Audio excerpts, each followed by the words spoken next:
Assalamualaikum dan salam sejahtera semua. Bertemu lagi kita bersama saya Cikgu Nur Faiz dalam subjek Sains tingkatan 4, bab 10, Kimia dalam Perubatan dan Kesihatan.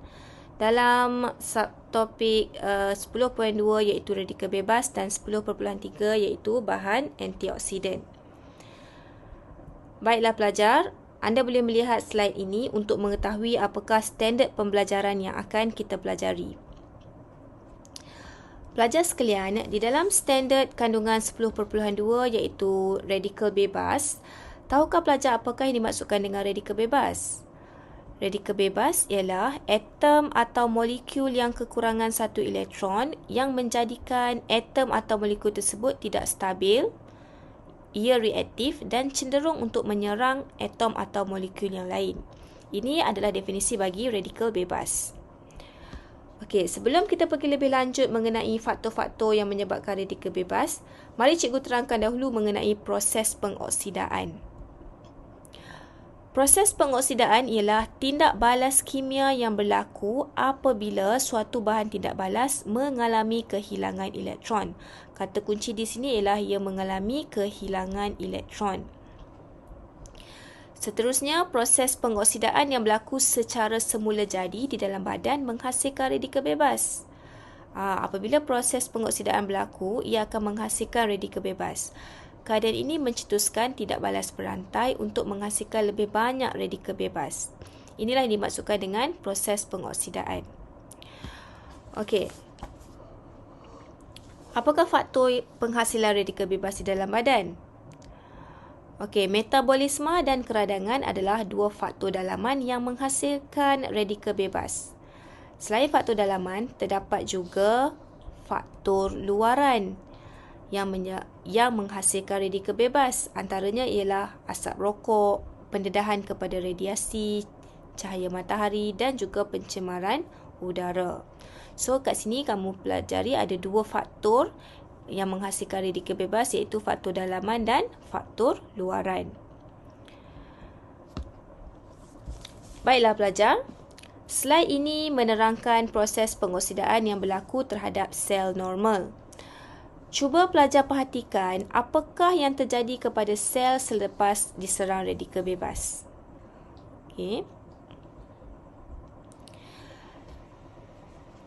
Okey pelajar, bolehkah pelajar nyatakan apakah kesan radikal bebas terhadap kesihatan manusia? Yang pertama, ia akan merosakkan struktur DNA dengan mengambil elektron daripada molekul yang membina DNA. Kesan yang kedua ialah ia menyebabkan penuaan awal seperti wajah berkedut dan rambut beruban. Yang ketiga, ia membentuk bahan karsinogen yang menyebabkan mutasi dan kanser.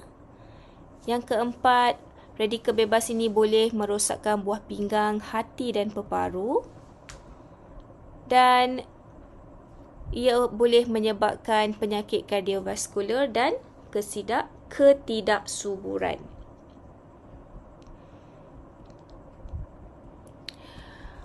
Okey, sekarang kita beralih kepada standard kandungan 10.3 iaitu bahan antioksidan.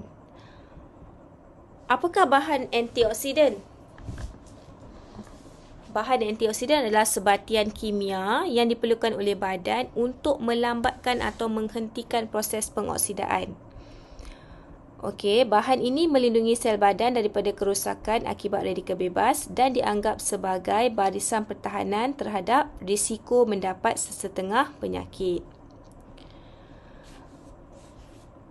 Okey, berikut adalah contoh bahan antioksidan yang terdapat dalam makanan. Tahukah pelajar bagaimana caranya untuk kita memperoleh bahan antioksidan?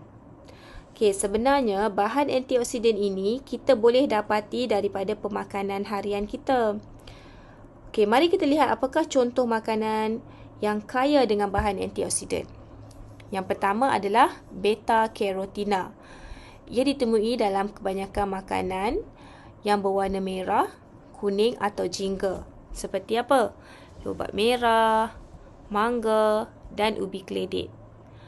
Okey, bahan antioksidan yang kedua adalah likopina. yang mana ia ditemui dalam buah-buahan seperti betik, jambu batu, tembikai, apricot dan tomato.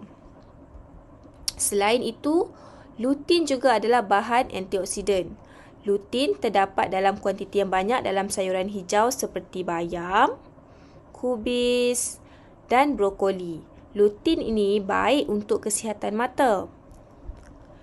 Vitamin C juga adalah bahan antioksidan. Vitamin C terdapat dalam buah-buahan sitrus, bayam, brokoli, kiwi, strawberry, cranberry, kubis, lada hijau dan bijirin. Vitamin C ini adalah vitamin yang larut dalam air. Ia juga dikenali sebagai asid ascorbic. Selain itu, bahan antioksidan yang popular adalah vitamin E.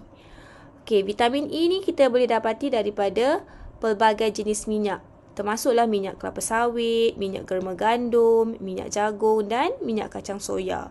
Vitamin E ni dikenali sebagai alpha tocopherol.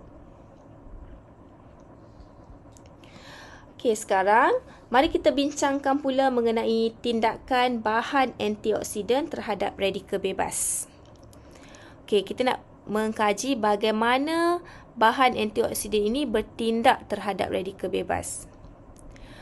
Bahan antioksidan ialah sebatian kimia yang diperoleh dari sintesis kimia atau tumbuhan semula jadi.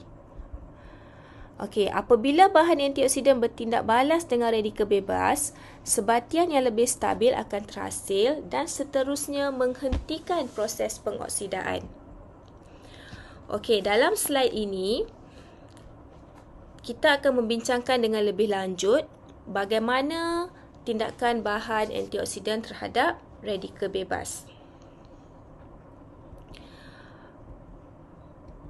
Ini adalah molekul radikal bebas yang mana ia berada dalam keadaan yang tidak stabil. Kenapa ia tidak stabil, pelajar? Kerana ia telah kehilangan satu elektronnya. Cuba perhatikan anak panah yang cikgu tunjukkan ini. Apabila ia kehilangan satu elektron, bermakna ia menjadi tidak stabil dan menjadi radikal bebas. Oleh itu, antioksidan akan mendermakan elektronnya kepada radikal bebas. Cuba perhatikan anak panah yang berwarna merah ini. Antioksidan telah mendermakan satu elektron kepada radikal bebas supaya radikal bebas menjadi lebih stabil. Walaupun antioksidan telah mendermakan elektronnya kepada radikal bebas, ia kekal stabil dan tidak menjadi radikal bebas. Selepas menerima elektron, selepas radikal bebas menerima elektron, radikal bebas menjadi neutral. Ia tidak akan bertindak balas dalam proses pengoksidaan serta tidak merosakkan sel. Baiklah pelajar. Apakah faktor yang mempengaruhi pengoksidaan makanan? Sebenarnya proses pengoksidaan makanan berlaku kepada makanan yang terdedah kepada udara. Proses ini menyebabkan buah-buahan seperti apel dan pisang menjadi perang apabila dibiarkan kepada udara. Saya yakin, cikgu yakin pelajar mesti pernah melihat kejadian apel berubah warna menjadi keperangan apabila ia didedahkan kepada udara, bukan? Ini adalah disebabkan oleh apel tersebut telah mengalami proses pengoksidaan. Baiklah pelajar. Sebagai latihan pengukuhan, pelajar diminta menjawab soalan ini. Pelajar boleh merujuk buku teks muka surat 116 sebagai rujukan. Pelajar boleh membaca soalan ini dan perhatikan soalannya dan cuba jawab soalan ini.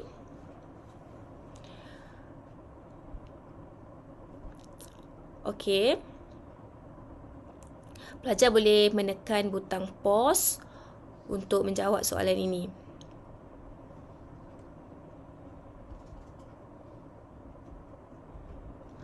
Tahniah cikgu ucapkan kepada pelajar kerana berusaha menjawab soalan sebentar tadi. Sekarang, pelajar boleh merujuk jawapan yang cikgu berikan ini sebagai panduan.